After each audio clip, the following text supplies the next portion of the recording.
Que la paix soit sur vous, les Gaulois et les Gauloises, courage résistant à la dictature sataniste qui bientôt ne sera plus mondiale.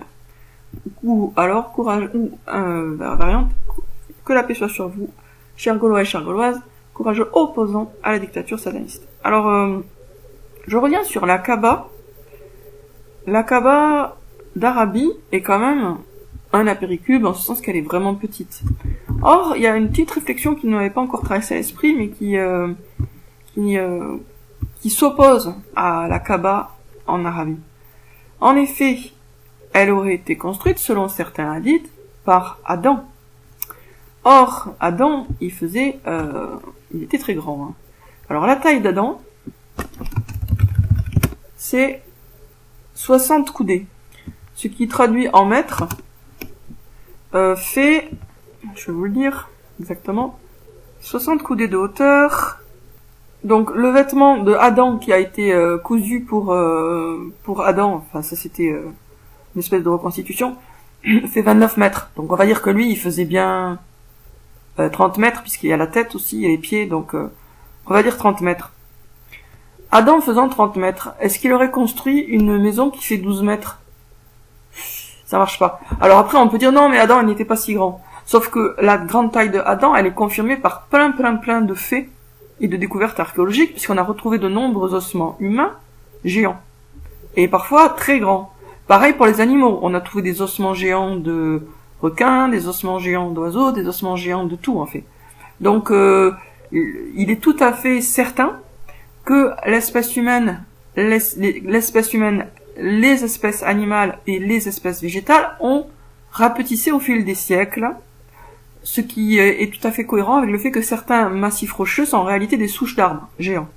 Donc la grande taille d'Adam, elle n'est pas, à mes yeux, discutable, elle est absolument certaine. À la fois parce que c'est dit dans les hadiths, mais ça serait pas une certitude, ça serait un indice, mais surtout parce que c'est confirmé, comme je viens de vous le dire, par plein de faits qu'on constate, archéologiques. Donc, c'est sûr qu'Adam était très grand. Alors après, est-ce qu'il a construit la Kaaba ou non? Dans la mesure où dans le Coran, il est dit que c'est la première maison pour Dieu, a priori, ça sera assez logique qu'il ait effectivement construit la Kaaba. Et s'il a construit la Kaaba et qu'il pouvait même pas y rentrer le pied, ou qu'il pouvait tout juste y faire rentrer, on va dire, juste le pied, c'est incohérent, c'est illogique. Donc le fait qu'elle soit petite, la Kaaba d'Arabie, en fait, ça la discrédite. Ça la discrédite totalement. Et la Kaaba doit être grande, pour être proportionnée, dans sa taille, dans ses dimensions, à Adam, son premier constructeur.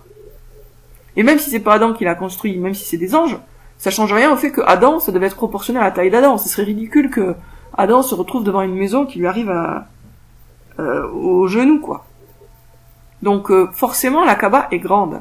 Grande. Et là, pour le coup, nous avons l'apéricube d'Arabie Saoudite qui est disqualifiée. Bip, bip, bip. Game over. Donc, pour la Kaaba d'Arabie, out.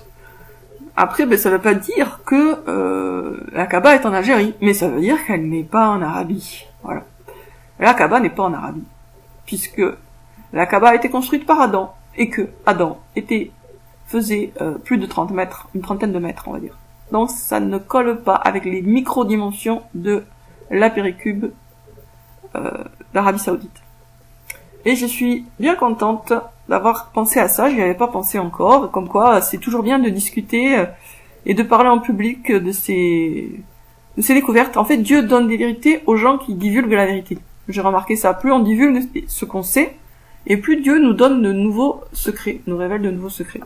Bon là, pour l'instant, j'affirme toujours pas que la Kaaba est en Algérie, mais maintenant je suis sûr qu'elle n'est pas en Arabie. Sur ce, je vous dis à bientôt.